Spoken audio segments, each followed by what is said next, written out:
আম তো আমরা সকলে খেতে পছন্দ করি। এবার হাতে তৈরি পুর ভরা আম পিঠেটা বাড়িতে বানিয়ে দেখুন, দেখবেন খেতে খেতে মুখ ফিরাইতে পারবেন না, আর একটা খেয়ে তো মনে ভরবে না, এতটা সুন্দর লাগে খেতে। নমস্কার বন্ধুরা, প্রতিমা কিচেন ভিলেজ ফুডের নতুন একটা ভিডিওতে সকলকে স্বাগত জানিয়ে আজকে রেসিপিটা শুরু করছি। আর আজকে আমি আপনাদের সঙ্গে শেয়ার করব নরম তুলতুলে মুখে দিলে মিলিয়ে যাওয়ার মতন হাতে তৈরি পুর ভরা আম পিঠা। এভাবে করে বাড়িতে বানিয়ে দেখুন, বাড়ির বাচ্চা থেকে বড় সকলে খেয়ে অবাক হয়ে যাবে। আর বানানো তো জলের মতন সহজ, একবার দেখাতে যে কেউ তৈরি করে নিতে পারবে। আর ঘরে থাকা উপকরণ দিয়ে এই পিঠাটা তৈরি করানো হয়ে যায়। তো কিভাবে বানাচ্ছি বন্ধুরা, স্কিপ না করে পুরো ভিডিওটা দেখবেন। আশা করি আজকের পিঠা রেসিপি দেখতে ভীষণ ভালো লাগবে। আর যে সকল বন্ধুরা এখন পর্যন্ত চ্যানেলে নতুন হয়ে থাকলে প্লিজ চ্যানেলটিকে সাবস্ক্রাইব করে আমার পাশে থাকবেন। আর যারা যারা ফেসবুক পেজটাকে দেখছেন তারা পেজটাকে ফলো করে আমার পাশে থাকবেন। তো আজকে আমি আম পিঠাটা তৈরি করব গাজর দিয়ে। তার জন্য এখানে আমি দুটো মিডিয়াম সাইজের গাজর নিয়েছি, আর গাজরটাকে ছোট ছোট করে টুকরো করে নিয়েছি, কেটে নিয়েছি। তো এখানে একটা মিষ্টি জার নিয়েছি, তো এই জারের মধ্যে দিয়ে দিব টুকরো করা গাজরগুলোকে। আর এর মধ্যে দিয়ে দিব সামান্য একটু জল পেস্ট করানোর জন্য, অল্প করে। এবার ঢাকনাটা লেগে আমি খুব সুন্দর করে মিহি করে একদম পেস্টটা তৈরি করে নেব। খুব সুন্দর করে আমি পেস্টটা তৈরি করে নিয়েছি, একদম স্মুথ করে পেস্টটা তৈরি করে নিতে হবে, যেন দানা দানা ভাবটা যেন না থাকে। আর এদিকে উনুন ধরে কড়াই বসিয়ে দিয়েছি, কড়াইয়ের মধ্যে দিয়ে দেবো 1 চামচ ঘি। এবার যে গাজরের পেস্টটা তৈরি করছি সেটা দিয়ে দেবো। ঘিয়ের সঙ্গে একটু নাড়াচাড়া করে আমি ভেজে নেব, গাজরের কাঁচা গন্ধ চলে যাওয়া অবধি একটু নাড়াচাড়া করে ভেজে নেব। আর ঘিয়ের সঙ্গে যদি নাড়াচাড়ানো করে যদি ভাজানো যায় তাহলে দেখবেন গাজরের কাঁচা গন্ধটা থাকবে না। ঘিয়ের সঙ্গে নাড়াচাড়ানো করে নিয়েছি গাজরের পেস্টটা। তো দেখুন এইভাবে করে ভেজে নিয়েছি আমি।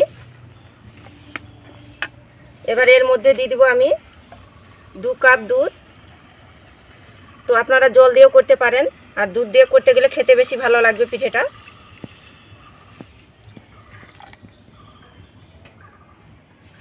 এবার আমি একটু নাড়াচাড়া করে গরম করে নেব। তো নাড়াচাড়া করে আমি গরম করে নিয়েছি। এই কাপ মেপে নিয়েছিলাম 2 কাপ দুধ, ওই কাপ মেপে নিয়েছি 1 কাপ সুজি। যতটা সুজি নেবেন তার ডবল কিন্তু দুধ অথবা সুজি দিতে হবে। এবার নাড়াচাড়া করে আমি ডো বানিয়ে নেব, একদম মিডিয়াম আছে ডোটা তৈরি করতে হবে। আর নাড়াচাড়ানো থামানো যাবে না, অনবরত নাড়াচাড়ানো করতে হবে, নাহলে নিচের দিকে লেগে যাবে। আর অনবরত নাড়াচাড়া করতে করতে দেখবেন এক এক সময় ডোটা হয়ে চলে আসবে, আর সুজিটা খুব সুন্দরভাবে সেদ্ধ হয়ে যাবে। তো দেখুন অনবরত নাড়াচাড়া করে কিন্তু ডোয়ের পরিণত হয়ে চলে এসেছে। আর কড়াই থেকে দেখুন কত সুন্দরভাবে ছেড়ে যাচ্ছে। ঠিক এইভাবে করে একটু টাইট করে শক্ত করে ডোটা তৈরি করে নিতে হবে। তো হয়ে গেছে, এবার নামিয়ে নেব। তো ডোটাকে থালার মধ্যে তুলে নেব, আর হালকা করে ঠান্ডা করে নেব যেন হাতে মোথানো যায়। ওদিকে ডোটা ঠান্ডা হতে থাক, ততক্ষণে পিঠের জন্য পুরটা তৈরি করে নেব। তো নিয়েছি এখানে 1 বাটি কুড়ানো নারকেল, কড়াইয়ের মধ্যে দিয়ে দেব। আর দিয়ে দেব গুড়, আর সামান্য একটু জল দিয়ে দেব। নাড়াচাড়া করে আমি পুরটা তৈরি করে নেব।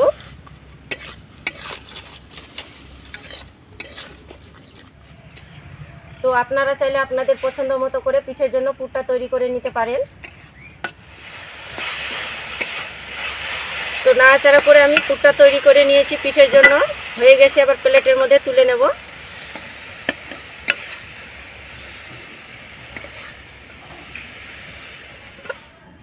আর এদিকে সুজির ডোটা ঠান্ডা হয়ে গেছে, এবার হাত দিয়ে মথে নেব।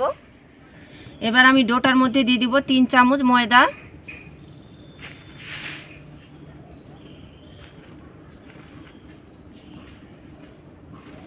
এবার হাত দিয়ে ভালো করে মথে নেব। এই ময়দাটা দেওয়ার কারণে একদম পিঠেটা হবে একদম সফট নরম তুলতুলে, খেতে দেখবেন ভীষণ ভালো লাগবে। এবার 2 থেকে 3 মিনিট খুব ভালো করে হাত দিয়ে স্মুথ করে মেখে ডোটা রেডি করে নিতে হবে।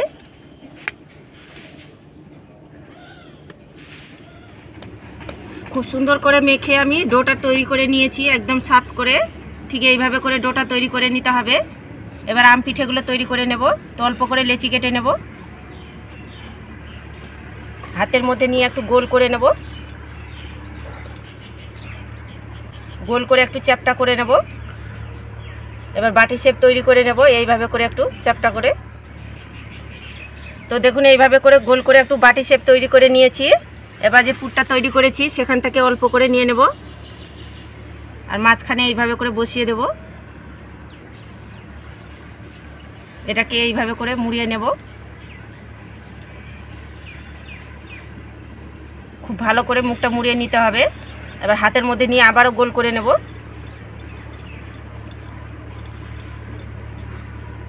দেখুন গোল করে নিয়েছি। এবার লম্বা করে নেব, আমের আকারে তৈরি করব। তো দেখুন লম্বা করে নিয়েছি আর পিছন সাইডটা একটু ছুচালো রাখবো। এবার এইভাবে করে নিয়ে আমের আকারে তৈরি করব, একটু বেঁকিয়ে দেব।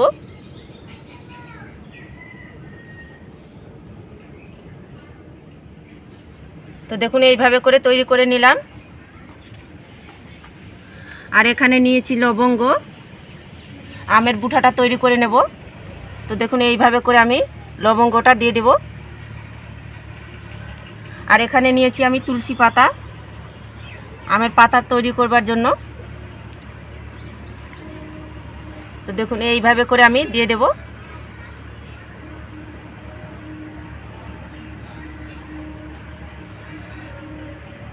তো দেখুন আমের পাতাটা তৈরি হয়ে গেল। তো একটা আম পিঠা আমার তৈরি হয়ে গেল। আর দেখুন কত সুন্দর লাগছে দেখতে, আর বানানো কত সহজ। আর দেখতে দেখুন আম পিঠাটা কতটা সুন্দর লাগছে।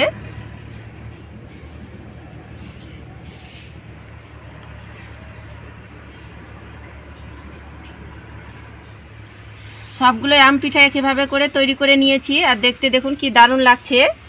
তো আপনাদেরকে কেমন লাগছে অবশ্যই কমেন্ট করে বলবেন। আর এখানে একটা ঝাঁঝরা থালা নিয়েছি। তো থালার মধ্যে আম পিঠেগুলোকে তুলে নেব।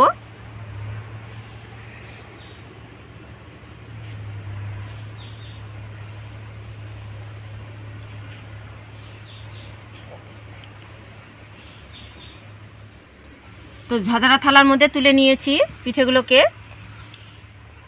আম পিঠেগুলো ভাপার জন্য একটা পাত্রে জল গরম করে নিয়েছি। এবার পিঠের থালাটা বসিয়ে দেব। একটা থালা দিয়ে ঢাকা চাপা দিয়ে মিডিয়াম টু লো আঁচে করে আমি 5 মিনিট জাল করে নেব, তাহলে আম পিঠেগুলো একেবারে রেডি হয়ে যাবে। তো পিঠেগুলোকে আমি 5 মিনিট ভাপিয়ে নিয়েছি, আর এর থেকে বেশি সময় লাগে না। এবার ঢাকনাটা তুলে নেব। আর এই দেখুন আম পিঠেগুলো কত সুন্দরভাবে ফুলেছে দেখুন, আর কি সুন্দর দেখতে লাগছে। আর পিঠেগুলো দেখুন একদম নরম তুলতুলে আর একেবারে সফট হয়ে গেছে। তো পিঠেগুলো হয়ে গেছে, এবার নামিয়ে নেব।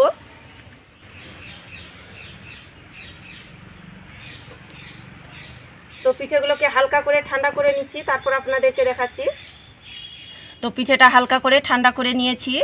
এইভাবে করে হাতে তৈরি আম পিঠেটা বাড়িতে বানিয়ে দেখুন, বাড়ির বাচ্চা থেকে বড় সকলে খেয়ে খুশি হয়ে যাবে। আর এতটা খেতে ভালো লাগে কি খেতে খেতে দেখবেন মুখ ফেরাতেই পারবেন না। একটা ভেঙেও দেখাচ্ছি। এই দেখুন কতটা নরম তুলতুলে আর একেবারে সফট হয় পিঠেটা, কি জাস্ট মুখে দেওয়া মাত্র মিলিয়ে যাবে। একবার শুধু বানিয়ে দেখুন, মুখে স্বাদ লেগে থাকবে। আর যাকে পিঠেটা বাড়িতে বানিয়ে খাওয়াবেন সে তো প্রশংসা করবেই করবে। আর সব পিঠেগুলো দেখুন যেমনি নরম তুলতুলে সফট হয়, তেমনি মুখে দেওয়া মাত্র মিলিয়ে যাবে। দুর্দান্ত লাগে খেতে। একবার শুধু বানিয়ে দেখুন, কথা দিচ্ছি খেয়ে কিন্তু মন খুশি হয়ে যাবে আর মন ভরে যাবে। ভাবতেও পারবেন না পিঠেটা এত সুন্দর লাগে খেতে। আর বাড়িতে যদি না বানিয়ে খেলে পুরো আফসোস থেকে যাবে, কথা দিচ্ছি। তো একবার হলে তৈরি করে দেখবেন। আর দেখলেন তো আম পিঠেটা বানানো কত জলের মতন সহজ। তো আপনারাও এই শীতের সময় ঝটপট তৈরি করে একবার হলো খেয়ে দেখবেন। আর খেয়ে কেমন লাগলো অবশ্যই কমেন্ট করে বলবেন। আর আজকে আমার আম পিঠেটা কেমন লেগেছে তো অবশ্যই কমেন্ট করে বলবেন। আর ভালো লাগলে একটা লাইক করে বন্ধুদের সঙ্গে ভিডিওটা শেয়ার করবেন। তো ভিডিওটা এখানে শেষ করছি, দেখা হচ্ছে আবার নতুন কোনো রেসিপির সঙ্গে। সবাই খুব ভালো থাকবেন, সুস্থ থাকবেন। আর পুরো ভিডিওটা দেখার জন্য অসংখ্য ধন্যবাদ।